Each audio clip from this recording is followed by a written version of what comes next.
here, Commissioners Zingula and Berggren. Thanks. So I'll go ahead and get started.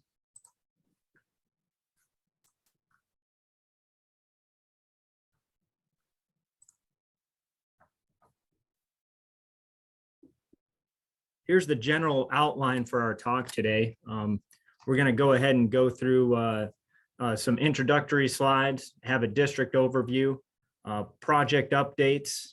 The guys are going to get into fish stocking, area forecast, hit some aquatic invasive species, and then obviously provide some staff contact information because we want you all to know that we're available for you for any questions and guidance as you need.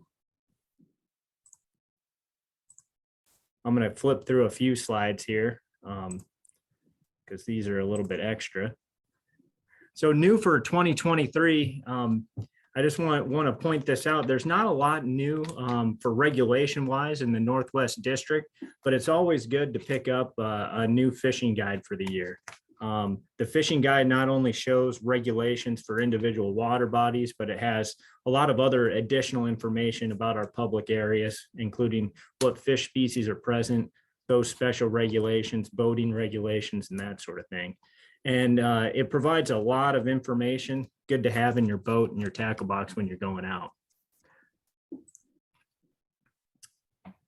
One thing that we have going on currently, and we want to recognize right off the bat, are youth fishing instructors. Our youth fishing instructors are a group of individuals that help us greatly in what we want to do as a division and an agency.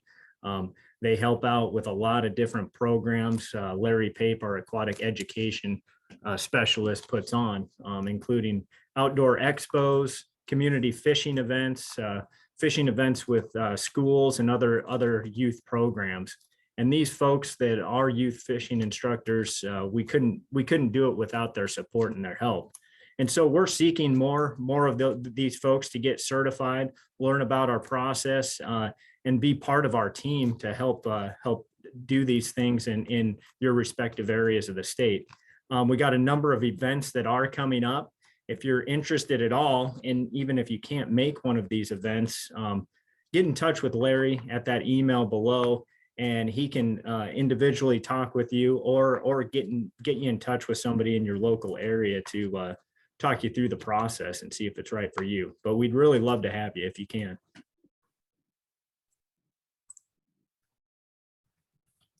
What's happening right now, we're in the midst of our spring trout stocking. This is a statewide effort where we're stocking mainly catchable size, harvestable size rainbow trout for put and take. They're stocked in a lot of different waters this time of year where the water's cool, and those fish will be able to inhabit those areas for a month or so. But the object or the key to this program is putting these fish in to be utilized by anglers, to be caught out by folks, taking kids fishing, taking people new fishing, and really getting them excited about the sport. So we have a lot of different areas where these trout stockings are going on, including a lot of areas in the Northwest District too. So you can find the schedule on our website. We have a stocking database that you can check out to see what's all been stocked to date. And then obviously our staff contact information, you can get a hold of them just to ask those questions as well to see where things are at the time being. Another thing I wanted to hit on that's kind of timely is we've just finished up celebrating our 25 years of our aquatic habitat program.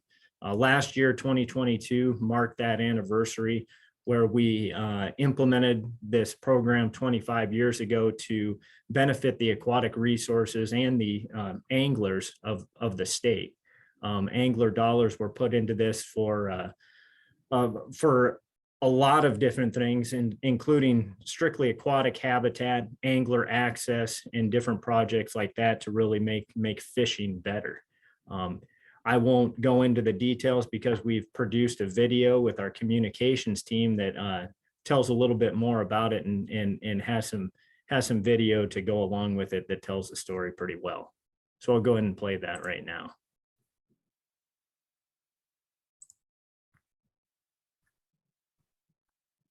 The slogan that we developed for the Aquatic Habitat Program was New Life for Aging Waters. We simply wanted to improve living conditions for fish and all other water-oriented animals, go from a chocolate milk consistency and eroded shorelines to a clear water with some vegetation. So we sent a couple of guys all over the state. We talked about specific water bodies that they were interested in seeing improved, got to talk about the problems, looked at solutions, broke them up into different districts. We did have a state senator present. He advised us of the steps that would be needed to create legislation. It passed the board of the legislature, and we started working in 1997 to improve aquatic habitat in Nebraska's waters. We were cutting edge, the nation's first aquatic habitat stamp. The program has been very successful. We're the envy of other states when it comes to funding source for aquatic habitat. Some people would ask, why did you need to have an aquatic habitat stamp? Why didn't you just increase the cost of the fishing permit? And I thought it was really important in the early years that we need to have a stamp that you had put on your fishing permit and sign your name across it so that you knew that there was something special there. In 2010, there was legislation passed that allowed us to use money to improve angler access, especially for shoreline anglers, including ADA. We built a lot of structures that allowed people to get directly from the shore right out to the improvements in aquatic habitat where the fish lived. We want to benefit boat anglers too, so there are structures that are out in the basin a ways that attract fish in the middle of the lake as well. I think one of the better things that we did was create sediment nutrient dikes.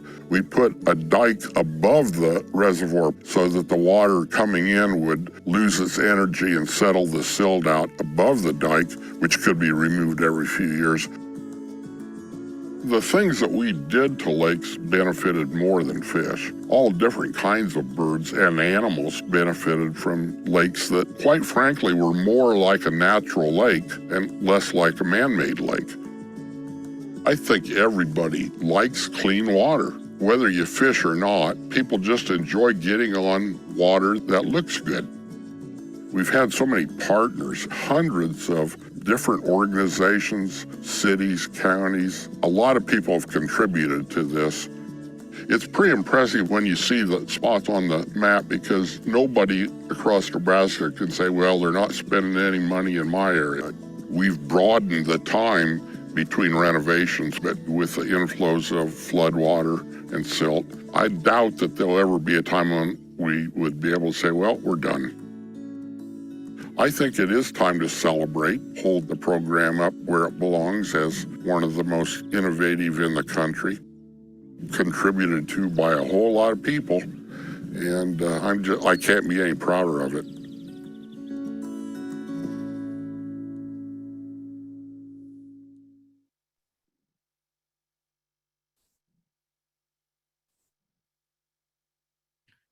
And just like Don mentioned there, we really couldn't be prouder of that program and the accomplishments it's made so far, and hopefully the next 25 years are just as good, if not better. I want to bring you in, or if you haven't been involved with our fisheries different district meetings so far this year, this is kind of a little bit new feature that we've added to the meetings. We're going to be polling the audience at different times throughout the presentation to gain a little bit of insight on who you are, who's in attendance tonight, desires, needs, wants, that sort of thing, and provide that engagement with you. So as a poll pops up, we'd appreciate you to fill that out and basically give us some feedback on some of the questions that we're asking. Also at this time, during these given breaks, we're going to try to take care of some question and answers as well. So we want you to use that Q&A in the Zoom feature liberally. As our different staff are presenting on different topics, topics that are pertinent, we will answer those questions in the following break. So if something pops up when Al's talking or Joe or Zach, and you don't want to wait, and please don't wait till the end, just type it in as they're talking, and we will get to it hopefully in a timely manner. And just so you know, within the Q&A, your question will be answered at some point. We'll try to get to all these questions. They will appear as they are answered. So it's one of those things where you might not see it published straight away, but we'll get to it at the appropriate time. So just hang tight. And so at this time, I'm going to introduce another member of our team. Jordan Kott is going to be helping moderate our session tonight, and he'll keep us moving along with these polls and in the Q&A period as well. Thanks, Tony. Let's see, we do have one question regarding certification of fishing volunteers. We are reaching out to Larry Pape right now just to see if he has any upcoming events out in the northwest part of the state. So we are waiting for an answer on that. So we'll address that in the Q&A box once I hear back from Larry, so we get you some accurate information on that. A couple other questions that have just popped in will probably be addressed later on as we talk about panfish regulations on sandhill lakes and whatnot.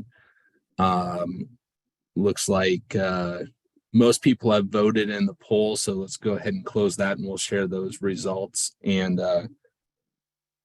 then we can continue on with the presentation. So as far as ice fishing in the Northwest District, well, that's half the audience went ice fishing last year. More bow fishing folks in attendance tonight than we've seen all week, with 13%. And when open water fishing, again, a decent majority are fishing from a boat at 60%. And then a lot of bank anglers in attendance tonight at 28%. And again, another good showing from canoe and kayak anglers at 11% tonight. So keep the questions rolling in. We'll get to them as we go through each session, and appreciate everybody's participation tonight. Thanks, Jordan. So just so everybody knows, yeah, as these questions, these polls are being asked of you, we'll turn back around just like Jordan did and display those results, so you have an idea on who the others are part of the audience tonight. And so now I'm gonna hand it over to the Northwest District staff, and first up will be Al Hansen.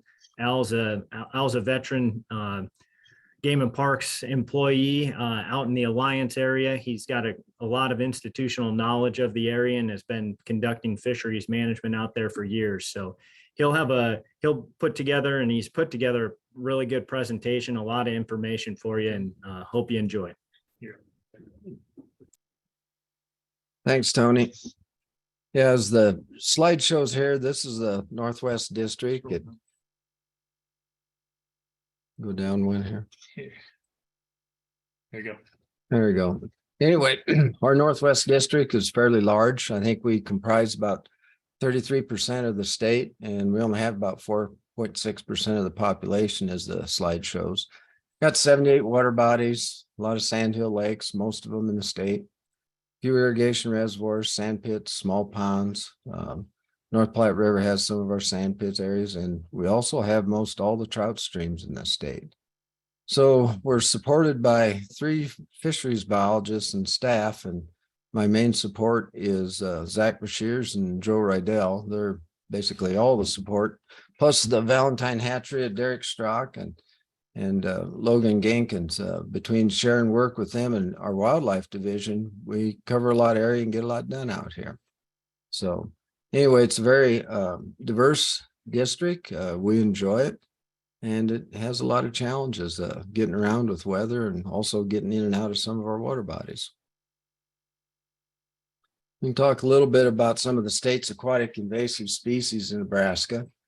We don't have a zebra mussel out here yet, or any of the Asian carp, as it's seen here. They're only in the downstream portions of Gavin's Point and also in Lewis and Clark, and Asian carp are up at some of the interior rivers. An interesting point is back in the late 50s, I think white perch were actually stocked out here in Walgren Lake. And I was out here when I started and we renovated it and got rid of them. I think it was in 1977. Anyway, we have Eurasian milfoil across the state in a lot of different water bodies. We're in the process now of trying to determine, how many places they are. Our district, the highest risk right now are curly-leaf pondweed, zebra mussels from the neighboring states like Kansas and South Dakota, and our own border waters, and Eurasian milfoil. We have spots in the state where you can see it's clustered where we find Eurasian milfoil. So it kind of leads you to believe that, they're pretty much locally moved around by fishermen. This map shows it at Smith Lake and our WMA, and that's incorrect. We do not have it there yet. So Walgren, Carter P, Box Butte, and Cottonwood Lake out in our district. And an interesting note of Box Butte Reservoir is we got curly-leaf pondweed only in the upper end, and it should be coming in at the boat ramp at the lower end. So my call to awareness here is it probably is moved by duck hunters, maybe more, even more than fishermen. And I know we saw this last night. I needed to ask Jeff. I didn't get him called today, but if it's in the upper end of Lewis and Clark and up the river system, that is a tremendous area, I think, for waterfowl hunting. I'd kind of like to have our waterfowl people pay more attention to what they're dragging around in some of their duck anchors and also boats. We put a big effort in this with some technicians and did a lot of inspections last year. And we as the biologists and staff and what temporaries we do a monthly sampling on water bodies for zebra mussels for the veligers, and we found them all to be negative so far. Aquatic vegetation is being more surveys conducted during the summer, and it'll go on and on. So, we can say this in a simple way. Remember, clean, drain, and dry, but that's really pretty lame in a lot of ways because you fishermen are the ones that are moving this, you guys with boats. And I call you to awareness right now tonight that it's up to you to police your compadres, your cohorts out there fishing with you. We can't be everywhere. We couldn't hire enough people to keep this from coming in the state. Colorado started this with a $2.1 million project and hired, I don't know how many technicians. And they actually went to the point that if you weren't inspected, you couldn't get on a water body. You had to have a seal. And if they found an invasive species in the lake, they closed the boat ramps. So we're not quite that aggressive yet. Maybe we should be, but I ask you fishermen to step up and make aware your compadres and also check your own water axles. And when you're going from one water body to the next, be careful what you're doing. I'll jump into our district projects we had on some cool water streams. This is actually a trout stream we're working on. So I call it a cold water, but we've always called it a cool water program. Anyway, our first one was up on Sawbelly Canyon, northeast of Harrison, on Sawbelly Creek. And it was on the city of Harrison's land that they have open to the public. It had a tremendous flood in 2015 when a heavy rainfall hit. We don't know if there was maybe 7-8 foot of a wall of water come down, but so you can see the slide on the right, it deposited quite a bit of timber. We had a fire in the area a few years before, so there's a lot of stuff that was available to be moved between silt, ash, and timber. So initially we hired a contractor to come in and he removed all the very large stuff, pulled it out, and I think they burned it on a winter day a few years later when it dried up enough that they could do it. But we still left a lot of logs, kind of blocking, impeding the stream flow, putting sediment, in deposit sediments in places we didn't want it. And actually blew out a culvert. This used to be a whole fill that went across this. It was a access point for them to do fencing and noxious weed spraying on the very upper end of the project. There was quite a bit of earthen fill over this, and the flood was enough that it just moved it all downstream and deposited it. So we had to address some of these areas in our project. There were some eroded banks with silt coming in the stream, more log jams, and some wide spots that people were kind of fooling with the stream that did more harm than good. Water flowed around the edges of this and eroded the bank, made it wide, put silt back in there. There's no pool there. There's a little bit of riffle below, but it's so shallow and wide, fish had a hard time getting up unless they're about 4 inches long. So we hired EA. They come in and did us the design for vortex structures, lunker structures, and maybe some spur logs that we're going to put in. And they had to do this to give us a design like on this map so that we could get a 404 permit to progress to, work on the stream. All the green ones were rock veins, red ones were lunker structures that we're maybe going to build out of wood. So we purchased some bridge planks and got some logs from the local area that had washed down in the flood to use for habitat structures. And we proceeded to do the project on our own. We didn't hire anybody for this. We took a little over a week of our own time, and with the help of our wildlife brothers from Ponderosa, who had the skid steer loader, we rented a track hoe from a local contractor for $3,800 for a month. And we used this for about 10 days and completed the project.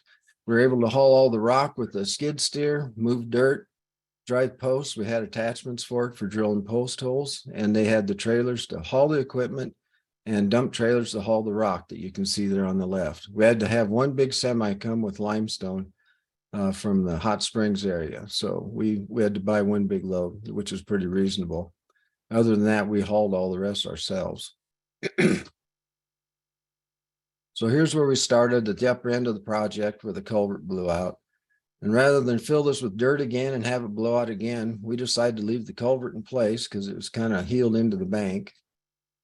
We back sloped the bank. This higher bank on the right was a little bit steep. So we back sloped it and put some heavy riprap on the leading edge of the down bank here. And then we just kind of fanned it out so when high water come, it would spread out across the area and not erode quite so much. And then we used railroad ballast, which is granite, and put it in the stream bottom below bed and then up both sides. And that's where you're going to cross so we don't have a lot of silt going in every time you cross, and hopefully it doesn't wash out. All this is all dependent on the next big heavy rain, but we think we're a little better off than we were how it was setting before. All structures are susceptible, as you know. We had high erosive banks like this. Really no habitat in there as the stream goes by, just slowly falls in and puts silt in the stream. This is after we treated it. We had some native rock right there. So we kind of did a vortex structure with some of the native rocks, rip-wrapped the side and pulled back the other side. So during high water, water would spread out on a wider angle across this and level out so it didn't get so high on the bank and erode the bank. Another area that really wasn't a bad pool to start with, but still slow, full of silt. We came in and put rock jetty structures in there, dug the pools out between them, increased the velocity going into the pool to keep the silt moving. You can see all the dirt there on the right-hand side. That's where we dumped a lot of the spoil, and then we hauled it off with a skid steer to another location and got it out of the floodplain. So here we got a pool above by that fence you see, a riffle, another pool, a riffle, another pool, and it all leads down into this one. And this is a bigger pool we dug. We didn't get a lot of pictures beforehand because sometimes there's only 4 of us working and all these rocks were laid by hand. And that wood structure is a lunker structure. So it's 2 bridge planks being supported back into the bank. And there's about 2 foot of area underneath that plank for overhead cover for brown trout. And we got done with this and it was muddy and silty when we got done. And within 15 minutes, we had brown trout under that bank, under that log structure. It's kind of interesting. This is that one pool that was, or a crossing where they mess with the rocks. The people come out and move them around, and we had nothing but silt behind it. we came in and dug a big pool, took the native rock out of the bottom of the pool and other areas, armor plated the sides, and then we did a good gravel going in and out. They have to cross here with the mower to work on their part. So we didn't want them silting up the area. We poured a concrete slab up on land, and then we put it below grade. You can see it right there in the lower right-hand corner of your picture. And we embedded like 3-inch rock in it and make it look kind of natural. And it's good fish passage, 5 inches of water going across, and it shouldn't erode out because it was a pretty big slab. Took a track hoe to move it. Downstream, we hit more high banks, no habitat underneath. We had cottonwood log that had come down from up above in the fire. So we pinned it into the bank. The stream's coming at us right here, flowing at us. So we armor plated it up front with the biggest, heaviest limestone we had, put some underneath the log, topped it with a bunch, dug a hole out underneath of it. And this has got some good overhead cover. Nice little pool and riffle on both ends.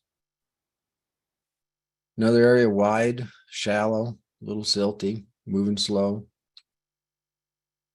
We dug all the native rock out when we dug a pool. You can see down below where the water's going fast into the pool. A lot of this rock come out of that hole.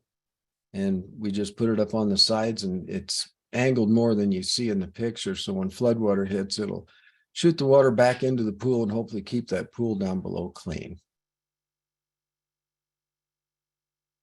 We did some other structures too, but to keep things moving. This area is fenced out from livestock, and it wasn't very clear where the boundaries were.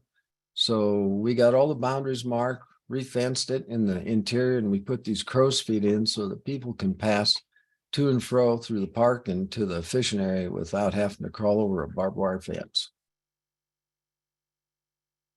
Our other stream project was on Bordeaux Creek right east of Chadron, and this is on the Bordeaux WMA. This stream was a typical Pine Ridge stream in that it floods at times. It's highly incised, meaning you can see the high bank on the left. Anytime the floodwaters come, it just drags more silt into it, more trash, more timber. We had a lot of trees in the stream backing up silt, and it was actually inhibited fish passage at times, we were sure. So we had an outfit. This is going to be a big project beyond us. So Water Basins was the contracting crew that got the bid on it. And I won't go into all the detail, but they had a lot of had to go through 404 permits also and give them a design for putting in different types of structures. First off, we had to pull the banks back, get rid of the dead timber that was around there. And then they dropped in pumps and actually pulled the stream around the project site and dumped it down below where they were working, and did structures like this tow wood and these sediment retention mats. And then when that was all done, put the water back into it. And this is just the upper end of the project as they work their way downstream. You can see down the far end, more of those sediment retention mats and tow wood under them.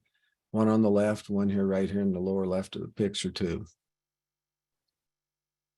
Did rock riffles. This is this winter. You can see the increased velocity there. There's rock in there, and they're still in the process of hauling more rock and riffles, creating riffles in the area right now. Some 3-inch stuff, some good cobble. And there's some log riffles that they created there also too. All this looks pretty barren, but we got to have a couple growing seasons and hope for no big rains to keep this from washing down on us. But it's designed correctly. It's got the right meanders in it. And it shouldn't plug up with anything because we got rid of all the dead timber. So it's time for more questions now. We have to sit it over. All right, thanks, Al. We got the next poll coming up.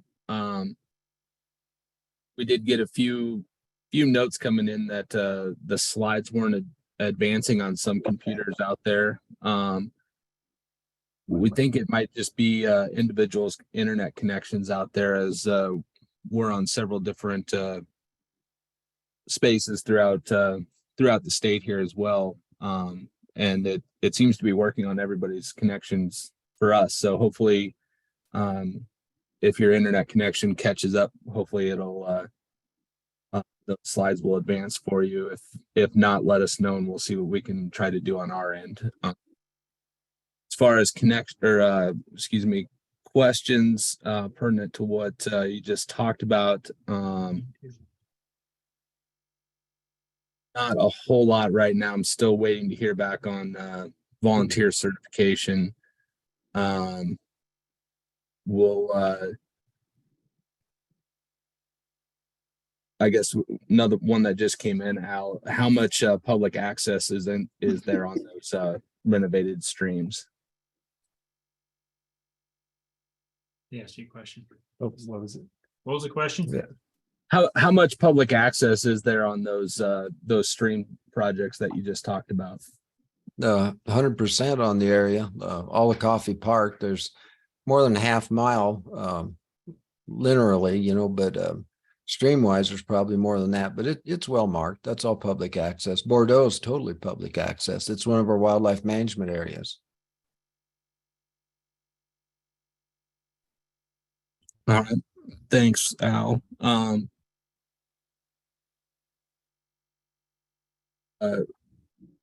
We'll let the rest of these ride as a lot of questions coming in about winter kill. We'll get to those. I know you guys are gonna talk about that later on. So I know a lot of questions coming in. Hang with us. The guys are gonna talk about that coming up here. So don't worry, it's gonna get addressed. I think our poll questions are being shared.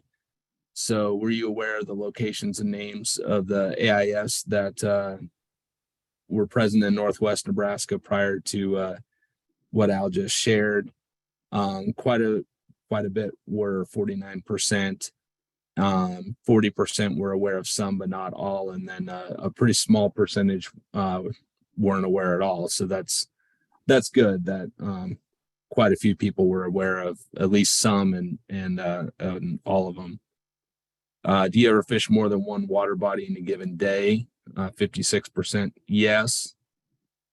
Where do you obtain your bait fish when fishing? Large percentage from a bait vendor in Nebraska. Pretty small percentage from out of state and collecting their own, and 31% that do not use bait fish.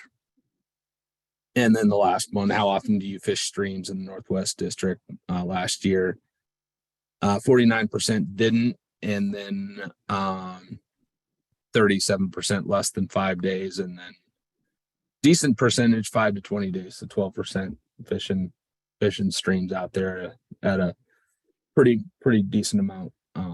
So again, appreciate participation in those polls. Keep the questions coming. Comment there that a couple of people fished sow belly in Bordeaux and really enjoyed it. And with that, we'll keep you guys moving along. Hey, Jordan, I may chime in and just say, if you still aren't seeing the slides advance, it might be a good idea to just log off the webinar and then log right back on with the same link. And hopefully things will get going for you if it's still not working for you. You ready? Mm-hmm.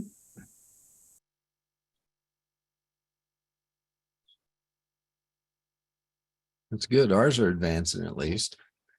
Anyway, we need to talk about some past aquatic habitat projects too. The Valentine National Wildlife Refuge has brought up some questions here as of late. And I'd like to start this all out on, how we, we had a nice video on how we fund some of our aquatic habitat projects, but we've had stuff said to me over the years that, their tax money isn't being used right or being used. Well, we don't get tax money.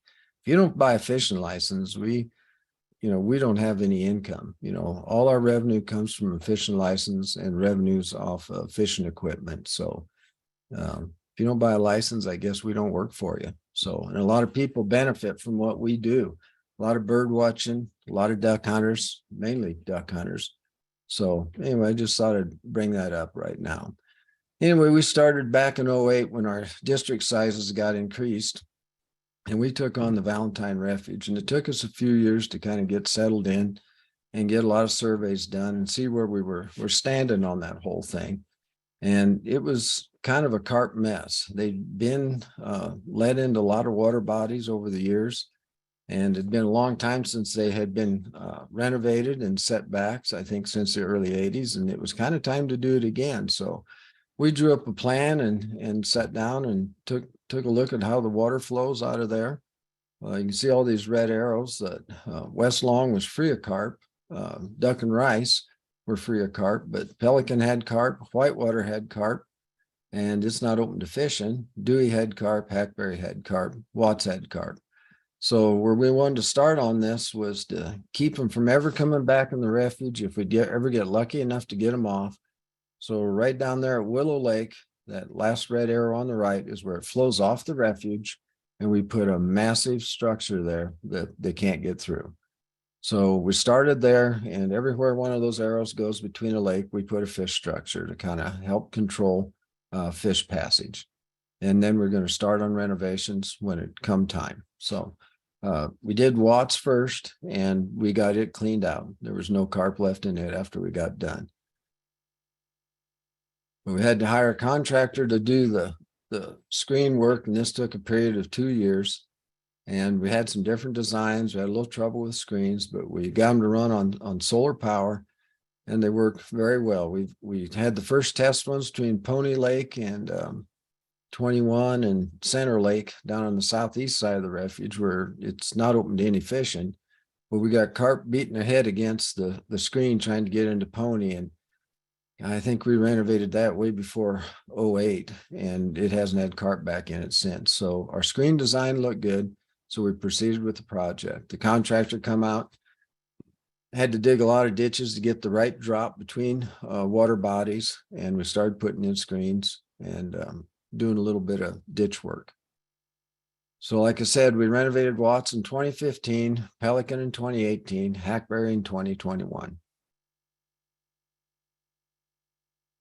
So like I was talking before, all the red arrow shows the water flow. So once we start on the upper end, we don't have to continue with this, 1 year right after the other. If we're successful, we can kind of wait for a dry period or pump a lake down if we have to help us get a better kill. But we had super high water in the Cherry County area. I think it had 25 inches of rain.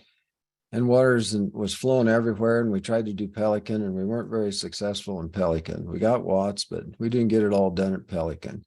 Hackberry we did in 21, and it looked like we did a lot better job. So we're just kind of waiting to see where we go from there. Let's talk a little bit about rotenone first before I get into winter kill.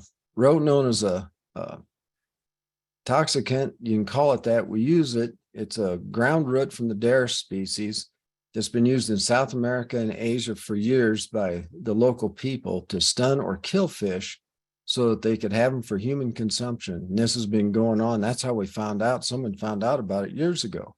And it was not harmful to warm-blooded critters, waterfowl, or anything. So we use it, and it's been a very valuable tool. And that is why the Valentine Refuge was good fishing in the '80s to the early '90s, is because of chemical renovation back at that time. In my career, we've done a lot of lakes, and you always don't get the carp out, but we've been highly successful in getting them out of water bodies like Fry Lake, Goose Lake, Island Lake, many of our trout lakes, sand pits, and small water bodies. And it's once you get the carp out, that's why you see these no bait fish regulations back in there, because they're such a detriment because of how they feed. They feed off the bottom, they stir up the bottom, they root up all your rooted vegetation. There goes your invertebrate life right there. Benthic invertebrates are ingested by them, so they're gone. And the cloudy water doesn't allow any sunlight penetration. So the life cycle of phytoplankton, zooplankton, and terrestrial insects and vertebrates on vegetation is gone, and you end up with what you see on the right there, all carp. And that's when we go in and do a renovation. By weight, there might be 95% of the fish population in carp only. What's usually left is a big predator fish that can kind of weigh in with them and compete for a little bit, but it's not a good fishery, not at all. So this year, like I said, we didn't have success at Pelican. And with the heavy snow and the heavy ice cover, we had vegetation come back after we get rid of carp. So it's kind of a nemesis on us, you know, to have a winter kill, because now we created vegetation and we got a situation where we can stress the oxygen level when the snow gets deep, when we don't have sunlight. When vegetation dies back, it has a biological oxygen demand and it creates hydrogen sulfide when it rots. So it doesn't only just knock the oxygen down because it's not producing oxygen by photosynthesis. You get this hydrogen sulfide gas, which is a deadly poison to fish and us. You can smell it, but anyway, it's toxic to fish too. So carp are smart. They all come out of Pelican that we didn't get and up into the few spring holes. So we went out there this winter and at least twice treated with powdered rotenone mixed with sand and gelatin. Yeah, the same stuff you use to make Jello. And anyway, it allowed it to dissipate in the water over time and stay there. And we also used a little bit of liquid rotenone. And like I said, rotenone has been highly safe. It doesn't hurt mammals. Everything about it's been EPA tested and cleared. And someone said once that, oh, we just do this because some chemical company wants to make a lot of money. Well, right now we can't even get liquid rotenone from a producer. And if it was worth so much money, we'd love to have 3 companies out there competing to try and get us liquid rotenone, because then we could get it bid at a lower price. Guys were saying it costs like $70 a gallon. It costs more like $100 a gallon, but it's a bargain when you look at the fisheries that we create after we use this chemical. So ultimately it breaks down over time, and the byproduct after about 4 weeks is carbon dioxide and water. And that's by a chemist. So the warmer the water, the quicker it breaks down. The invertebrate life bounces back almost immediately after it detoxifies. If you know anything about invertebrate life, there's an apula that's an egg, that's a resting egg, and it's actually in the windblown sand, because you can go out in your backyard and dig a hole, fill it with water, and you'll get zooplankton in it. So we don't eradicate all the invertebrate life. It really bounces back and it just does wonderful after renovation. That's why we do it. That's our job. You know, we're trying to improve the fisheries. So anyway, this is Pelican. We went out and treated a couple more times through the ice, just through the ice holes. And maybe this time we got it set back good. We don't know. Our winter kill, we're going to look as soon as the ice goes off. Our crew is kind of small, but we're going to be trying do 2 water bodies every day, every week, and see what we got left for fish. We've got some good reports that some fish have been caught out of Walgren here just lately. And our Fry Lake has had fish caught out of it. So we just don't know what we're going to have for winter kill till we get out and do some test netting. Our fears were when we go out with good oxygen meters that we had way below 1 part per million.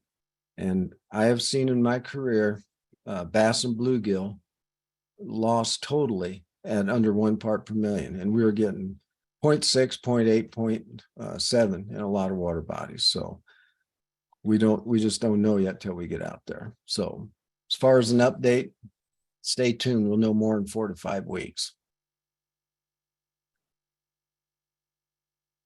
And with that, I can shift it over to Joe Rydell, and he can go on about more of our aquatic habitat projects. And I'll just say right now that if you have any questions about this stuff, don't go to your neighbor and ask, call us. Our names and numbers are in the fish guide.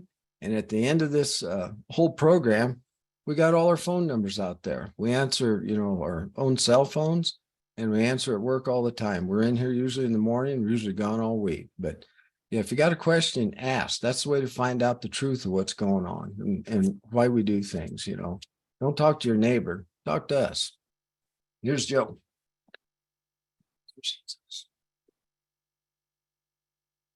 All right, thanks, Al. Like Al said, my name's Joe Rydell. I'm the fish biologist out of the Alliance office. I'm going to give you a little bit of an update on what's going on in Fort Robinson, our aquatic habitat project up there. Kind of a little background on the project. There's several ponds up on Fort Rob that have some fishing opportunity to it. And when we first started looking at this project, one of our main goals is not take all the fisheries out of commission at the same time. So we looked at doing these in a couple different phases. To start with, we looked at two different phases. We wanted to start with the Grable ponds, the Cherry Creek complex, and the Ice House ponds for phase one, and then come back in and look at Carter P. Johnson and Crazy Horse on phase two. Anything we do with Carter P is going to affect Crazy Horse. So those two really had to be combined together. You saw some pictures during that video about aquatic habitat program that highlighted some of the stuff that happened in phase one, especially the Grable ponds. Just a little background on the Grable ponds too. With phase one, we only looked at the first 3 of the 4 ponds. The 4th pond already had a pretty good fishery going in it. It had decent depth. And we've had some water volume issues with it in the past that we weren't sure if we increase the volume in the first 3 ponds, if we're going to have a lot of flow going through down the road to support that last one. So we kind of held off on that pond, thinking that it's going to support a fishery for a while. After that was completed in 2020, we kind of had a hiccup with moving into phase 2. The Department of Natural Resources Dam Safety Program received some new modeling data for the area, and they were able to look at the hydrology for Carter P. Johnson, and they reclassified that dam as a high hazard dam, which essentially means that if that dam was to fail, there's a high potential for loss of life downstream somewhere. With the high hazard dam, there's more stipulations that are going on with maintaining one. So they went in and did an inspection on the status of it. And unfortunately, Carter P didn't pass that very well. Some of the stuff to highlight that they found that need to be worked on with the dam to maintain that as a viable dam. We had to work on the emergency spillway, found some erosion downstream. We had to do some alterations to the main outlet structure, the principal spillway. And when Carter P was designed, there was no seepage protection system, no tow drain system that was installed with it. So we had to install one of those. Also along the same time frame, that lower Grable pond that was functioning so well had some issues. We lost a dam board in it. You had a wooden dam board structure, and we broke one of the bottom dam boards, and that pond drained almost overnight. During phase 1, we noticed that we're starting to see a lot more spring flow when we excavated out those upper Grable ponds. And with losing this fishery and seeing some pretty good flow through these ponds, even during drought years, we decided to go ahead and add this into our program, our project, and do some similar modifications to this pond. So our new timeline came from a 2-phase project to a 3-phase project. We decided to work on Grable Pond, Lower Grable Pond, which we renamed the North Grable Pond since we went from 4 ponds to 3 ponds. Makes it a little easier to tell which direction water's flowing or which direction you're in. And we completed that this past year. And that gives us an opportunity to look at Carter P. Johnson and Crazy Horse and incorporate those needed changes into the design of Carter P. So moving on to phase 2, we hired a local contractor, Fuller Construction, got the bid for it. And similar to phase 1, we did some excavation in that North Grable pond, deepened it up. We installed some fish habitat structures in the bottom using rock. In phase 1, we used a lot of artificial habitat, Georgia cube structures. We were able to harvest a lot of the timber and brush around this pond and had some good workable woody debris to work with. So we elected to use the wood and the rock in this one rather than bringing the plastic back in. There are several old cottonwood stumps that are around the perimeter of this pond, and we were able to salvage them in pretty good shape and redeposit them throughout the pond, and there'll be some pretty good attractors. We replaced that old CMP outlet structure with a concrete riser structure. This outlet structure has aluminum dam boards, so we shouldn't have any issues with breaking a dam board down the road. They've been working pretty good in the phase 1, kept that same design here, moving on to this one. There's also thoughts that we may have some seepage issues along this dam. So when we did this project here, we came back in with some extra clay and recompact that dam to help fix and seal up any of those seepage issues we might have had before. Help hold that water that we have. And we did during excavation, we opened up some extra springs on this too, and there's a lot more spring flow than we thought there was. As with most of our aquatic habitat projects, we looked at angler access features for this too. We put in another sheltered, handicap accessible fishing pier in this one, and did a lot of bank sculpting so we have good bank access all the way around this pier. This project ended up towards the end of the year. We weren't able to get in here with our main fishery stockings that we're planning on. But we did get a fall stocking rainbow trout in there. So if you get a chance and that ice comes off, there's plenty of trout out there right now to catch. We do have plans this year to come in and bring largemouth bass, bluegill, yellow perch, rock bass, and then down the road we'll introduce some catfish into this pond. So that brings us down. Finish that one up this year. Brings us down to phase 3. What's the future of phase 3? After incorporating in those design features into Carter P. Johnson, this phase is still unknown. It brought our construction price up to several $1 million and beyond what our scope of funding was for our aquatic habitat plan. So it forces us to go explore other funding options. Right now, we're hopeful that we'll find those funding options. There's some options out there that we're checking out right now, but it's not totally decided yet. This is definitely up in the air. We're hopeful. But one thing to note is that if we can't find funding options, decommissioning of this dam is possible down the road. Moving in some angler access improvements that happened this past year. Besides what's going on up at Fort Robinson, the drought year this year allowed us to finally finish up that main boat ramp project up at Merritt Reservoir. The reservoir was drawn down about 16 feet this year. We were able to replace the floating pier, which wasn't working very well at the main ramp, with this new rail system boat dock. This is similar to the design we put in at Box Butte a few years ago. It's real stable, doesn't swing across your ramp like the floating docks can during high wind. It's easy to maneuver up and down, slide up and down with changing water levels. We were able to extend the concrete at the bottom of the ramp, extended out about another 15 feet. So we're hopeful that this may keep that ramp operable through the July and August timeframe. This Willow Cove breakwater that was installed a few years ago, the water levels were still pretty high and we weren't able to finish it. So with this low water levels, we're able to extend that out a little bit further, help protect that main boat ramp from wind and waves from the action up the Snake, and also provide some additional bank access to deeper water. Walgren Lake also got a little upgrade this year. This is a project that the Parks Division had going. They replaced the old floating wooden fishing pier that you see on the right-hand side here with a new riprap style rock fishing access node. This old wooden fishing pier, it was kind of a maintenance headache for them. They had to hire a contractor every fall to remove the pier from the water and bring it back in the springtime when the ice came off to avoid heavy damage to that pier. It just wasn't functioning from where it was at with the lake. So they want something that's a little bit more maintenance friendly.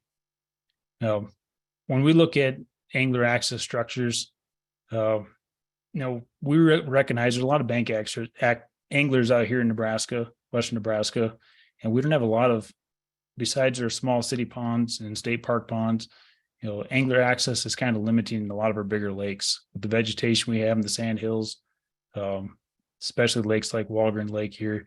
These structures are pretty important. We did hear from quite a few people that were disappointed with this upgrade. I do think it is an upgrade. You'll catch quite a few fish out of it when the water comes back up. But we are looking at doing other alternatives down the road for Walgren Lake.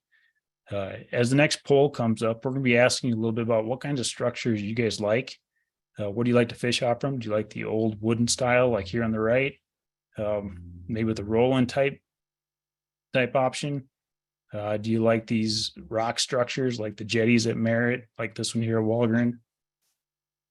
Here's another example that we're going to ask you about is more of a sheet piling type design where you have this was at Fort Robb on the Grable Ponds, but it's one that has more of a cleaner edge. It works better with more stable water, not really the fluctuating water levels we've seen in the sandhills or irrigation reservoirs. But if this is something that you like seeing, we can incorporate this type of stuff where we can in up their future angler access projects. So one project that we're going to be working on, hopefully coming up this year, the next one's going to be in the Hyannis area. We're looking at doing some upgrades to Fry Lake, Avocet, and DeFair. This is all kind of brought on by Avocet Lake. During high water, we were able to, anglers were able to launch some boats out of the road ditch and some pretty big boats to get on that lake. And the Department of Roads came in and kind of eliminated that as an option. And we had a few people that were asking if we can do some work to try to get bigger boats back onto that shallow sandhill lake, really marshy. So that kind of prodded this whole project to see us started.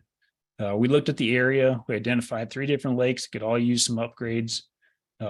Fry Lake was identified that we want to do kind of the most work, kind of have that more of the showcase area for the area. So we're looking at doing more ADA access, do some upgrades to the boat ramp with the concrete ramp, new service pier, install a new restroom for the area, and do some parking lot work.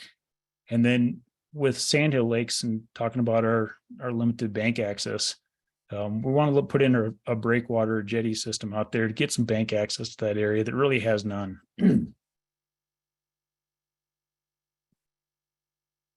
Avocet Lake is going to be a pretty good upgrade. We're looking at doing a concrete boat ramp on that one, and then really expanding the parking area. It's really swampy there at times, so make it a decent sized parking lot and then a concrete ramp to help get those bigger boats out there that the guys are really wanting.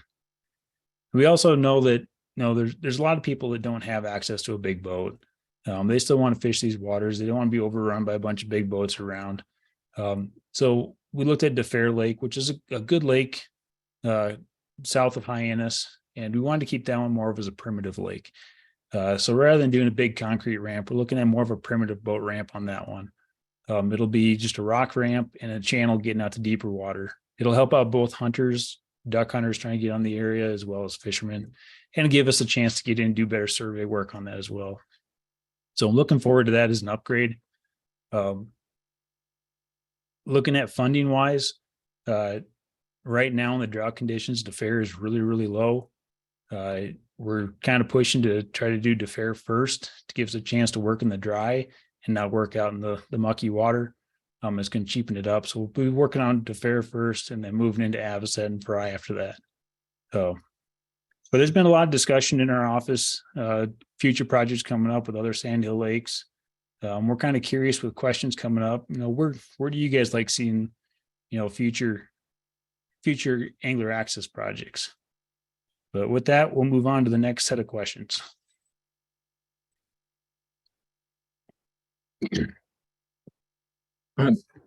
Thanks, guys. That next poll should be launched here. So again, we got a lot of winter kill questions. I know you guys addressed that a little bit, but we do have a couple site-specific questions. One dealing directly with Smith Lake. I know there was an aerator out there at one point in time. Is that something that you could provide a little more of the history about? And if that aerator would have been there, is that something that could have helped prevent any winter kill at Smith Lake? I'm going to let Al answer that one just because he's been around a little longer than I have with the history. Yeah, we've put 2 different aerators in that system and they don't work.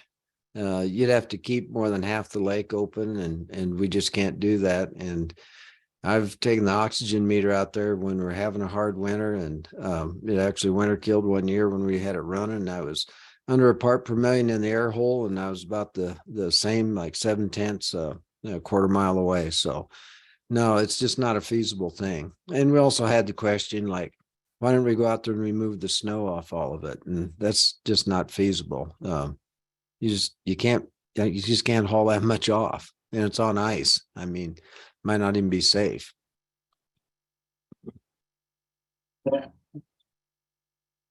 Thanks, Al. Joe, the rock pier at Walgren, is that ADA accessible, and how is that as far as taking kids and children out there? Well, the sidewalk going up to it is ADA, but the surface on top, I don't believe is. Right now the lake is down about 6 to 7 foot low, and it is challenging with kids on it right now. You got to climb up and down some riprap, but when that lake fills up, which we're hopeful this year with all the snow we've had in the area, we're hoping that we gain a lot of water in there this year. And as it fills up, that water level is only going to be about a foot from the top. And it should be a lot easier to fish from there. I don't care if you're fishing off riprap or you're fishing in the weeds or you're fishing on a smooth bottom. Snags are still going to be a thing with kids. This will at least get you out where you won't have any overhead trees to worry about kids snagging into from that bank. So it's an improvement from there, but we are looking at additional angler access opportunities for Walgren Lake down the road, working with Parks Division to kind of come up with a plan with that. And, we'll incorporate maybe some easier stuff for kids and somebody else that, ADA type stuff that make it a little easier to get out there. But for right now, this is a good option for what we had. All right. A couple more questions. So at Fry Lake, it's currently 5 mile an hour being a WMA. That'll still be the regulation that's in effect out there is 5 mile an hour, no wake, correct? Correct. Yep. We won't have any tubers or skiers. It'll be still a fishing lake. Okay. And then that's the same for Avocet as well. Sure. I know we had some plans a while back at the Center Lake at Bridgeport. Any update on those? We don't have any update on that. That was brought up last year during our meeting. Still not sure exactly where that progress went. We came up with a design to move that main boat ramp at the Center Lake, and it really hasn't moved forward from there. So I'm not sure where we're at on that one. All right, we'll close the poll and share those results, and then move on here. So, would you be supportive of projects aimed at habitat structures like brush piles and artificial habitat in the Northwest District? Overwhelmingly, that's a yes at 96%. As far as efforts to remove common carp and sandhill lakes, again, that's a resounding yes at 98%. So the Zoom doesn't compile the short answer, so we'll get those compiled and out to you guys, the audience, at a later date. And then what type of angler access features do you guys prefer while fishing from the bank? The audience tonight really likes the riprap jetty type at 74%, followed by the fishing pier style at 17%, and then the sheet pile nodes coming in at 7% after that. So that's good information for all of our staff to have on what our anglers are preferring. So appreciate that, and keep the questions coming, and we'll keep the presentation moving on. I might not scroll down so I can watch this. I think you're screwed up if I turn mine off. All right, let's see here. All right, my name is Zach Brashears, and I'm the biologist stationed here in Valentine, Nebraska. I'd like to thank everybody for attending tonight. I'm here and I'm going to discuss our survey results from 2022. Also going to add a little bit more about our winter kill that we've been seeing going on, and especially north central Nebraska. First off, I'd just like to thank our hatchery staff. They do a lot for us. All of our fish requests, they're usually there, and they usually meet all of our requests, and our lakes out there wouldn't be what they were if it wasn't for these guys. So kudos to those guys. A little bit about our 2023 winter kill. As everybody knows, in Nebraska, most of Nebraska had drought-like conditions coming into the winter of 2022, 2023. This made most of our sandhill lakes approximately 1/2 foot to 2 foot down. That's not me.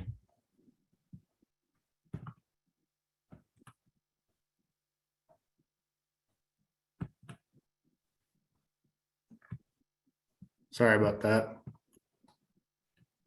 Had us our lakes about 1/2 foot to 2 foot down. So it's pretty dry out there. Our lakes were pretty shallow, 4 to 6 feet deep. Then we hit the winter of 2023, and our ice conditions out here we were recording were anywhere from 16 to 24 inches of ice on our lakes.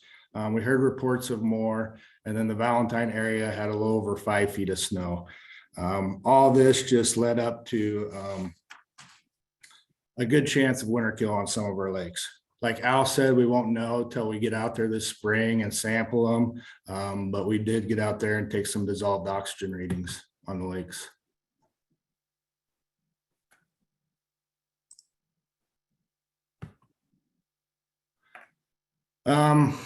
Like I said, got out there, we began hearing about fish kills and stress fish in early January. So we immediately went out and started taking dissolved oxygen readings. We also developed this spreadsheet just to know which lakes we need to get out this year and check out first. Right now, I'm still hearing reports of 16 inches of ice on our lakes. So hopefully here in a few weeks, it'll thaw and we can get out there and check on some of these fish populations. Most of our fish populations probably need 3 to 5 parts per million of oxygen to survive. And a lot of our readings, you can see over here under dissolved oxygen readings, we're under that 3 parts per million, and quite a few of them under 1 part per million. Some of these lakes bounced right back. Some of the snow melted off of them, and some of them stayed that low for several weeks. So they're very suspect for winter kill. Like I said, we'll hopefully get out there this spring, and I encourage anglers, if they see any dead or stressed fish out there in their travels, to either let myself know or the Valentine Hatchery staff here, and we'll try to go investigate and see what we can do about it.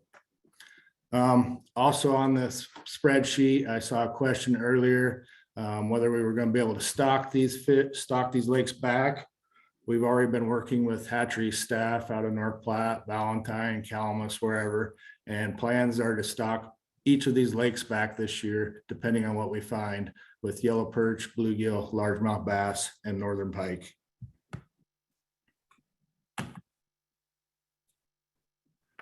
With that, I'm going to jump into our 2022 surveys. Like I said, keep in mind possible winter kills on some of these lakes, but here's the first species I'm going to talk about is walleye. This is a statewide graph for the entire state and our walleye catches. And as you can see on the left, well, I should say walleyes on the left and saugeyes on the right of that red line. But Winters Creek was the big one this year. We caught 51 walleye per net in that lake. If you look in that gray bar and that yellow bar on the top, those are fish that are keepable right now. Looking at about 14 walleye per net out there that are over that 15-inch statewide minimum. So that walleye population is looking pretty good this year. Merritt was second in line. And if you look at that graph, anything above the gray is over 15 inches. And about 93% of that fish or that population can be kept this year. Anglers want to target big walleye in the state, should probably fish Merritt, McConaughey, even Holmes down here, and Sherman. So those will be your top 4 lakes for bigger walleye this year, it looks like. When you break that down and just to the Northwest District, you can still see Winters Creek and Merritt on the left. But what I wanted to point out is Winters Creek and Oliver, they have huge year classes of 10 to 15 inch fish, which should provide valuable fishing opportunities in the future. I know at Winters Creek, a lot of those fish were in that 13 to 14 inch range, so they should even push into that 15, 16 inch range this year.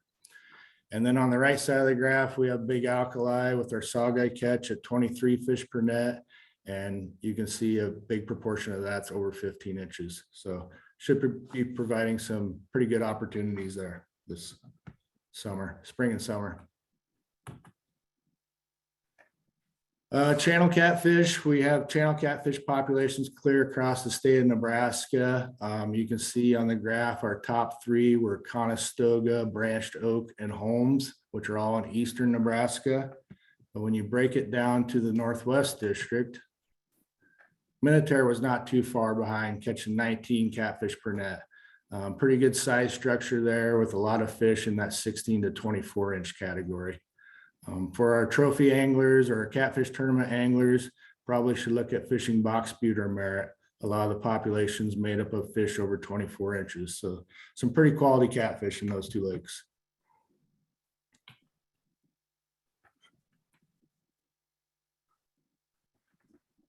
Wipers and white bass in Northwest Nebraska are hit or miss. A lot of these fish travel in schools, as most of you guys are aware, and we either catch them or we don't in our gill nets. Unfortunately, in 2022, we did not catch very many, but you can see on the right side of the graph, Minutair and Cottonwood Steverson have some smaller populations of wipers. If I was going to target wipers this year, I would probably, even bigger wipers, I'd probably, for fish over 20 inches, target Harlan and Elwood, or any of the Southwest reservoirs for the matter of fact, for wipers, including Medicine Creek, Sutherland, Red Willow, and Swanson. As everybody knows, largemouth bass statewide exist in about every water body across the state of Nebraska. Our top three lakes in Nebraska were Skyview, Prairie View, and Heartland Shooting Park with bass catches per hour of 350 to 400 bass, which are pretty high bass densities. And we usually do not see those in the sandhills. But in the 2021, 2022 surveys, we did see that at Fry Lake. Fry Lake sampled just a little under 350 largemouth bass per hour. Had a pretty good size structure, sampling every size category out there. Also, if you look at number 2 and number 3 for Northwest Nebraska, rice and duck have pretty quality bass populations with about 30 to 40% of those fish over 15 inches. And even some trophy fish like this 21, 22 incher on the right pictured here, which came out of rice.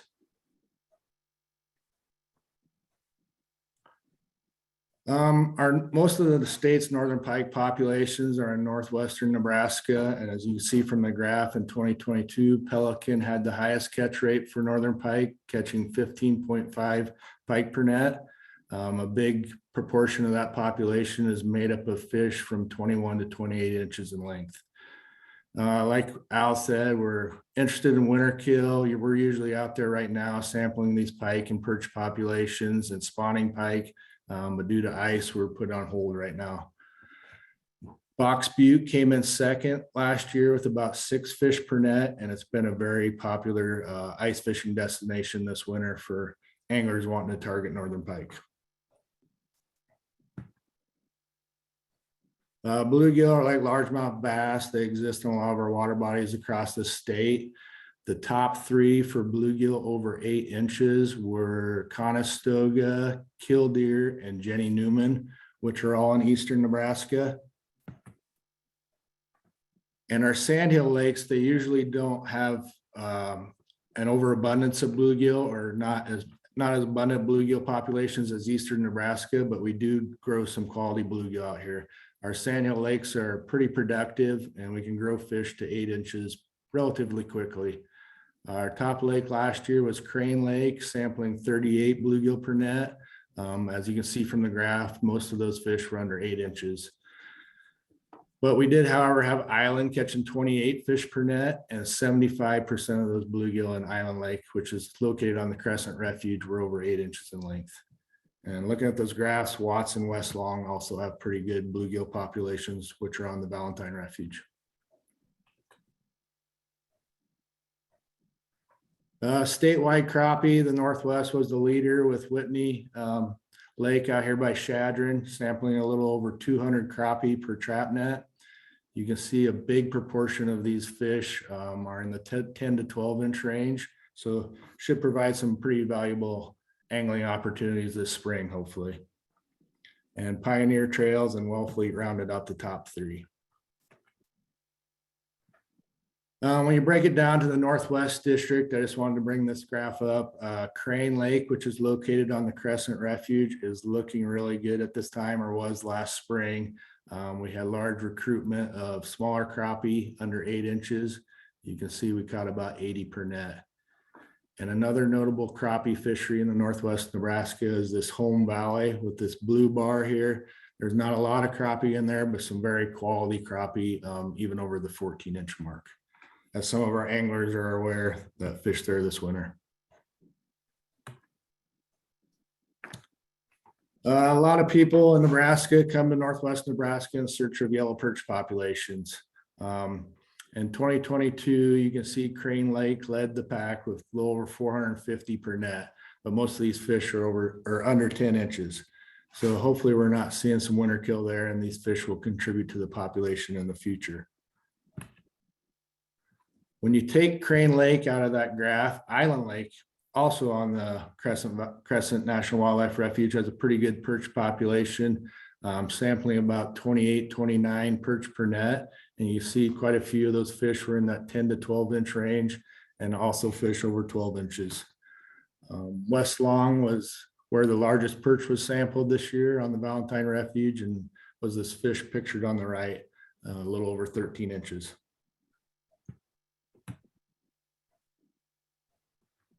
That's just touching on some of our species in Northwest Nebraska. We have several other species, such as muskie and Merritt and Cottonwood Steverson. We have a lot of, like Joe or Now was presenting on, a lot of cold water streams in Northwest Nebraska with brook, brown, and rainbow trout populations.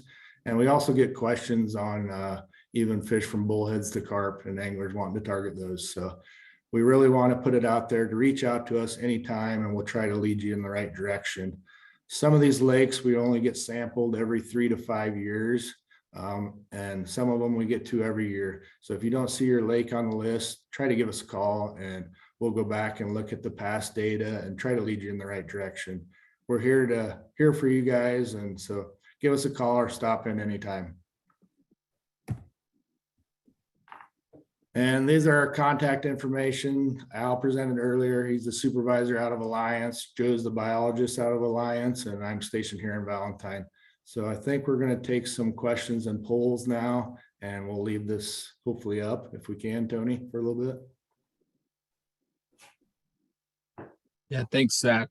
All right, we got our last poll of the evening up, and with that, we got quite a few questions coming in. Before I forget, as far as the volunteer certification events out in the northwest side of the state, I haven't heard directly from Larry, but he does do them out that way. If you have a specific request, I will respond to you, Craig, in the chat with Larry's contact info. Get in touch with him, with Larry. He's very responsive about doing those workshops, especially if there's several individuals that want to get certified. He's done them out in Alliance, Shadron, Scotts Bluff before. So they're definitely not just done on the eastern side of the state. They're statewide, and we rely on our volunteers across the state to do events for us and help us out with events. So we'll get you Larry's contact info directly, and get in touch with him, and we'll get something set up there.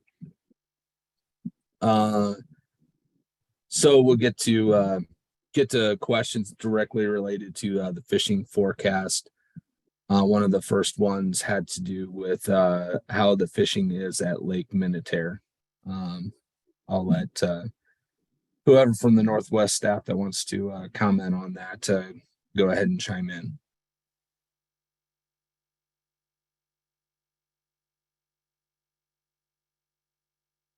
Joe, we can't hear you. How about now?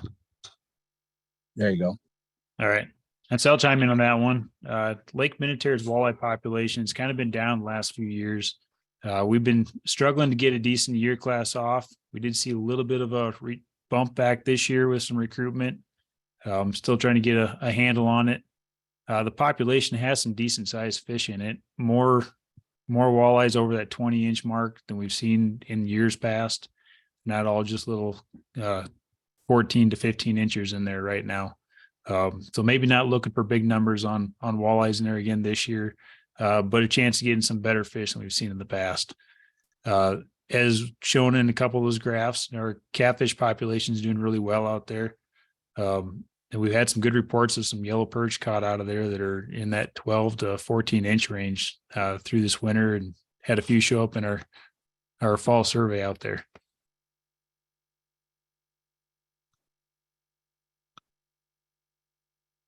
Thanks, Joe. I guess question about Lake Whitney. I know you guys talked about it in the fishing forecast. It shows a pretty good fishery. Do you guys have any early indication on if that winter kill or not indicated that they weren't catching any fish out there during the ice season? Any ideas on or any calls about that on winter kill? Well, we went out and checked that one. That was one on our list, and we've checked it a couple times, and the oxygen levels were looking pretty good out there. We're not expecting to see any winter kills out there. The lake was really shallow this year from irrigation season. I think the fish are still there and in good shape. I think it was just a difficult year to catch them. Yeah, that'll happen on occasion. Back at Fort Robb, the Grable ponds. Can you touch on how the rainbow trout are doing in there? They're doing very well. We've got some planned stockings for again this spring. They were stocked last October, and abundance should be up. We haven't had a lot of fall pressure out there. We did do some oxygen testing out there this winter, and even drilled the holes and did a little bit of fishing ourselves, and caught several rainbow trout. So they're doing very well out there, and we got some spring stockings coming up here real soon. Okay. Down on the Crescent Refuge, what are there for carp down there, and are there any projects to improve those fisheries? Sure. On the refuge itself, we have Island Lake and Blue Lake both have pretty good carp populations still in them. The carp are kind of rebounding a little bit in Island, seeing a little more turbid water, even though it's still supporting a pretty good fishery. We got some good bass and good panfish as shown in that perch graph. Just makes it a little challenging with that turbid water to really catch them and target them. But Island's one that's got a decent number of carp in it that we're looking at, and kind of monitoring, seeing when it's gonna be time to come in there and plan another renovation down the road. But right now we're sitting extremely high water levels and good population of game fish. That'll be a few years before we start attacking that one. Smith Lake on the refuge, we just renovated that one a couple of years ago. We tried restocking it this past year, but that was one that was still pretty shallow with drought conditions and had some pretty poor oxygen. So we're not sure what the survival is going to be on that one after this winter.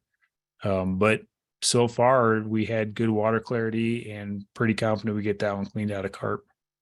As far as Blue and Crescent goes, downstream, we're trying to manage around the carp there with more of a predator base right now.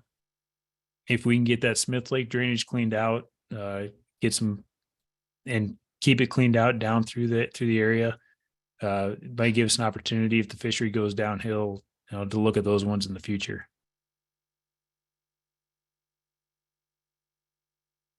Thanks. Back to the Valentine Refuge in Pelican Lake. So did the renovation a few years ago. Can you touch on why the quantity and quality of fish hasn't bounced back yet? Yeah, I can touch on that a little bit. We ran surveys there last year, and our panfish populations were actually not as abundant as we want, but the growth on them was pretty amazing. We were already seeing bluegill into that 8-inch area. Our perch were pushing 10 to 11 inches, and our crappie were even in that 10 to 12 inch range. on the top end of those fish. One of the main problems was carp got back in there right after we renovated Pelican Lake in 2018, and in 2019 they got off a pretty big spawn of common carp. So that was part of the problem with those panfish populations. We were really wanting to document that regulation of the 1/10 inches on bluegill in there, and hopefully look at that in the future. So we're hoping winter kill didn't affect that lake as much. Like I said, those bluegill were, the relative weights on them were probably a half again as big as some of our other sandhill lakes. So they were growing extremely fast. We just needed to get them to populate more.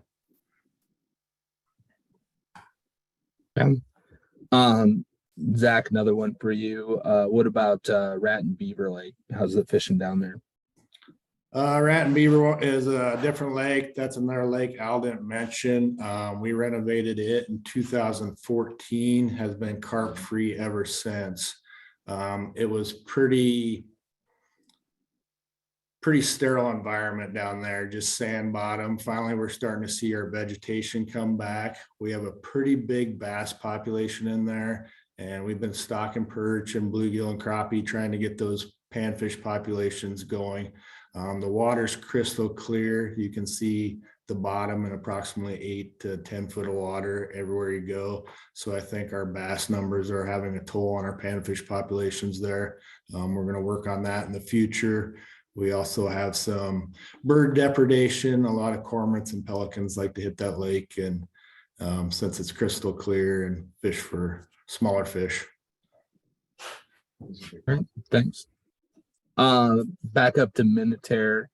Any plans to try to increase the walleye and yellow perch numbers up there? Yeah, we're continuing to stock walleye in there on an annual basis.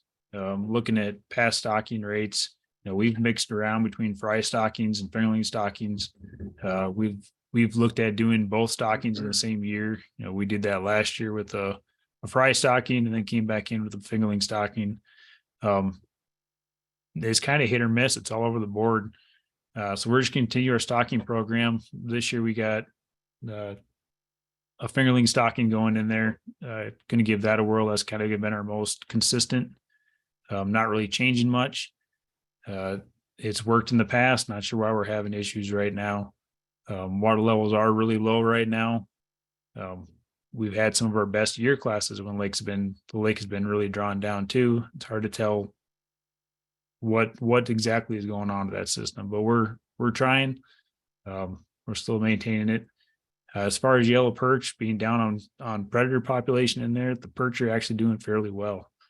We've done in the past, we've stocked Big Lake Alice above with yellow perch, put eggs in there and got a perch population going. And in the fall with the drawdown and draining the system through, it flushes that year's growth of perch down into Lake Minutair. We've seen a bump with that. Thanks. What about the Alliance Golf Course pond? How's the access there, fishing there, and what about fishing pressure compared to golfers? Well, we got an agreement with the city that allows that to be open from sunrise till 9 a.m. During weekdays only, so it doesn't affect the majority of the golf pressure. Fishing there is kind of a secondary avenue. We do suspect pretty high winter kill on that this year, but we do have plans to restock that with trout again this year. So we'll get it up and going again. This spring with not much for fish in there, I don't think you're going to see any fishing pressure until we get that stocking put in there. Sounds good. Question about pickerel northern pike hybrids caught on the refuge this past year. Is that something you guys encounter frequently? I haven't heard about that. Yeah, actually, we have documented it a little bit, especially Watts Lake. It was documented in the 1960s and some of my care hair stuff way back in the day. One of the first places the pike pickerel crosses have ever happened. And post renovation, we actually seen it happen again. We were pretty aware, or we thought so. We were going to try to do some genetic testing on them this last year and this year. But unfortunately, Watts Lake, I think, is on a high suspect for winter kill this lake or this year. It was down quite a bit, and our oxygen readings were below 1 for probably a month and a half in that lake. So time will tell. Hopefully we'll get out there this spring here pretty soon, and maybe we'll catch some, then we'll know more. All right, we'll do one more kind of fishing related here about walleye stocking in the district, then we'll close the poll, and then we still got a few other questions related to previous topics that we've covered already. So kind of cover walleye stocking plan for the Northwest District in 2023. You want to cover it out? Yeah, if I remember it all, but we do about 50 fingerlings per surface acre. Merritt, we do 75. You do Sawguy in Whitney, and we do Sawguy in Big Alkali. And Big Alkali gets about 75 stock per surface acre. Oliver Reservoir gets 50 per surface acre. Minutair gets 50 per surface acre. So we figured it a little fuller pool, so it's about 110,000 at Minutair. That's what like a lot of guys are interested in. And then we do 50 per surface acre up in Big Lake Alice and let it drain down the system into Minutair. Like Joe told us on the perch, those are about a 4-inch average coming out of Big Lake Alice into Minutair. And if they spawn in Minutair perch, there might be 1.25 inches, 1.5 inches, and we just don't get them recruited to the next year. Box Beat Reservoir gets a walleye stocking also. And then we'll wait and see how we end up out in the sandhills. You know, we aren't going to put teeth on a lake that doesn't have any forage in it. So I might have missed something, but I think I got everything. Thanks, Al. Let's go ahead and end the poll and share those results. So as far as species or species groups that are most targeted during open water season up in the Northwest District, walleye is king there at 46%. Everything else targeted quite a bit less. Panfish at 16%. Trout and bass are right in there at 10 and 11%, and everything else is fairly low. I guess pike and muskie at 8%. What species or group do you fish for most during ice fishing? That panfish, probably as most of us would expect, they're at 80%. Pike at 13% and walleye at 7%. What species would you like to see more management focus on in the Northwest District? Panfish is the top one there, followed with by pike, and then followed by walleye. So kind of a smattering there. And would you support water body specific regulations aimed to provide unique fishing opportunities for certain species? Overwhelmingly, yes. And as far as liking these interactive polls, well, that's our first 100%. So everybody, we were close all week, but we ended on 100 tonight. So that's good. I appreciate everybody's participation in these polls. It's something new we're trying this year, and really appreciate the feedback from everybody. So along those same lines, with a poll there, as far as species specific management and trophy regs, we have a couple questions regarding panfish specific regs and in the sandhills. I'm going to bring Tony on, and then Al, Joe, and Zach, jump in as well, talking about how those trophy regs and species specific regs come about, and potential for more in the future, that sort of thing. So I'll let Tony start, and then Al, Joe, and Zach, feel free to add anything that you may have as well. Yeah, thanks for the questions and comments about, unique fishing opportunities. We asked that question of you, the participants of this meeting, just trying to gain an idea on where you stand there.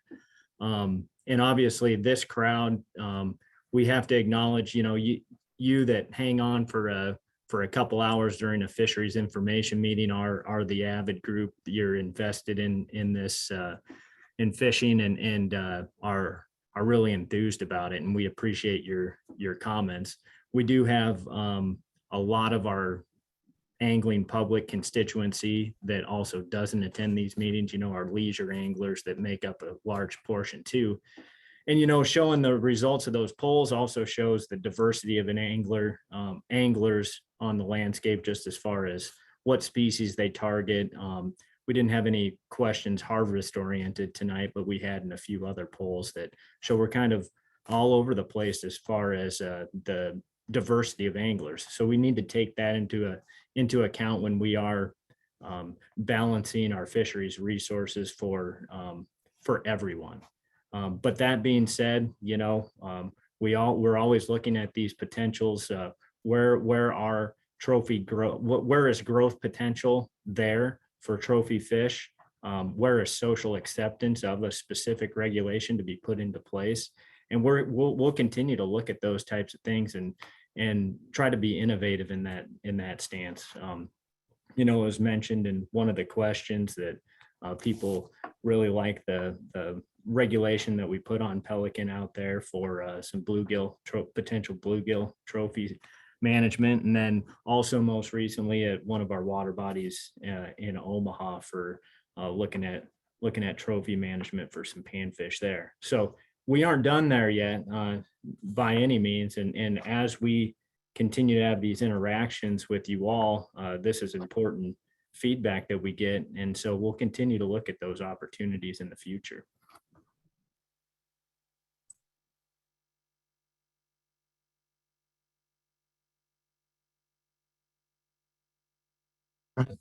Thanks, Tony. We'll continue on here. So couple access type questions back to the Hyannis area ones. You mentioned so Fry's gonna still be no wake, and you said Avocet will be no wake. Can you talk a little bit about what we might expect to see for trying to get enforcement up in that area with regulate or with access improvements, and how we work with our law enforcement on those types of projects? Yeah, I'll talk about that one. We are getting a new warden this year out of Alliance. He should be starting here fairly soon. He was in training here not that long ago. But I believe our law enforcement is going to be actually full staff this year. They're pretty good to work with, especially we start seeing high use areas. We try to relay information to them, and they have gotten out there a few times here in the last few years. Not as much as we would like to see, but they are busy and strung out. And we keep prodding them when we do have good fisheries going and good access and a lot of use, that they do make appearances.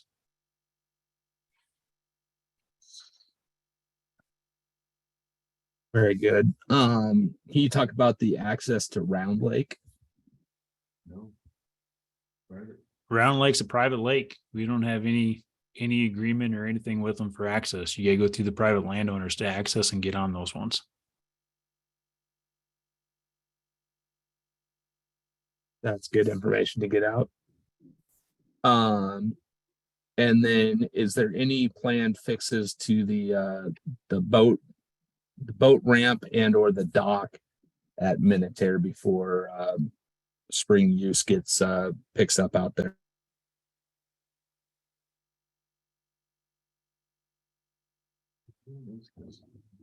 Yeah, it's kind of a park question. I'd have to talk to Dan to see if they have, plans for doing any adjustments to it. I know right now at the end of the season, we're kind of at the last limits of that big dock at the ramp until we get water levels, and that thing's been sitting on the ground. Sure. And then one more for Minutair. Any thoughts on doing some different types of regulations with the walleye out there? Possibly different slots or anything like that, or maybe for everybody that's not familiar, talk about what the regulation is and if there's been any thoughts to change it. Well, right now, Minutair is usually a pretty good walleye factory. It grows walleye really well up to about that 15 to maybe 18, 20-inch mark. When we do see a high abundance of bigger fish, like we're seeing right now, we have some bigger fish size structure in there. Looking at the past data, we struggle with recruitment in that lake. We don't really have the big forage base in there to support really a lot of big walleyes in that lake. I think for right now, we're probably going to leave it as is with a 15-inch minimum. And we're just trying to work on the recruitment issues. Yeah. Water level is usually our biggest challenge. Appreciate it. Couple questions back at the refuge. Where did the pickerel come from? And dealing with pumpkin seeds at the refuge, are those natural or did those occur from stocking? Okay. Pickerel are native to the Sandhill Range up here in Nebraska. So, I mean, they're found in a lot of drainages throughout Nebraska. I'm sure at Watts Lake, they were missed in the drainage above when we renovated in 2015 and then ventured down into Watts Lake. And then colonized with Northern Pike is how we got the hybrids in there. Also on the pumpkin seeds, they've just been naturally occurring. We don't document a lot of them in our Sandhill lakes, but every once in a while we do catch those fish or the hybrids of when pumpkin seeds cross with bluegill or green sunfish. So we see some hybridization in some of our lakes like Watts and Duck. So.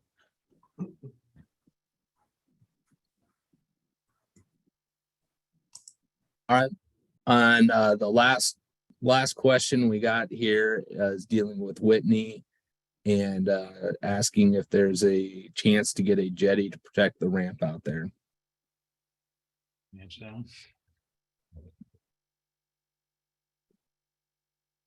We probably aren't pursuing that. It's a private irrigation reservoir. We are allowed on there because of a lease by Board of Education Lands and Funds through us right at the ramp. So anything we do in that lake bottom or anything around it is the Whitney Irrigation District. And we're probably just not going to stress that relationship. We are glad to get on it right now and have it open to the public like it is. As you know, there's ATVs and pickups. Anybody can drive out there because it's beyond our regulation. So the answer, no.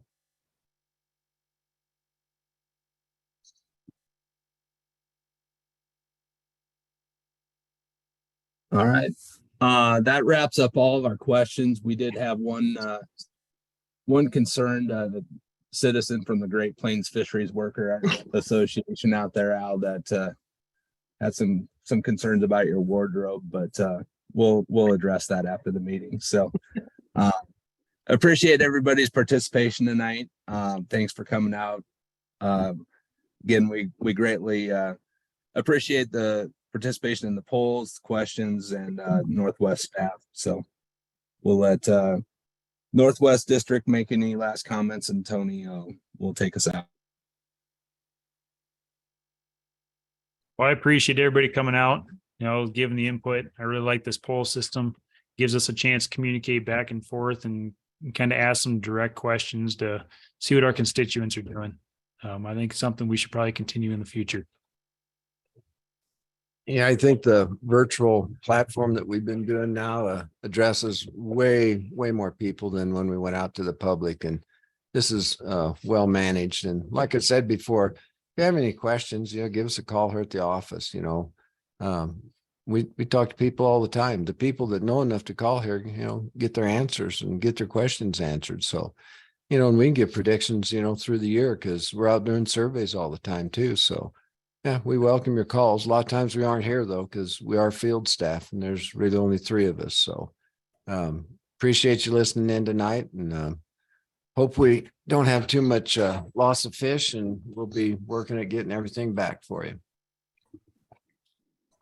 Yep, I did know that. If you have any questions for us, feel free to give us a call. I know there's a lot of concern out there for winter kill lakes. Like I said, we're gonna try to get to them, as many of them as possible. So feel free to call us ahead of your planned fishing trip and we'll let you know what's going on out there. So thanks for attending.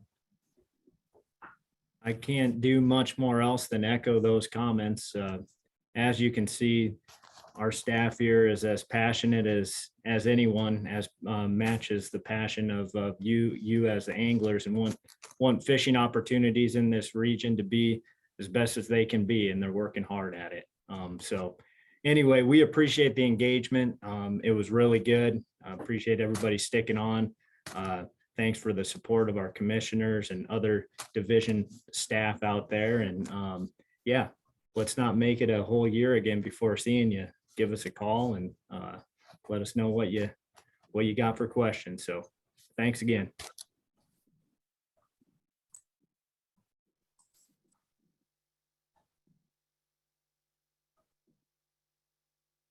We have.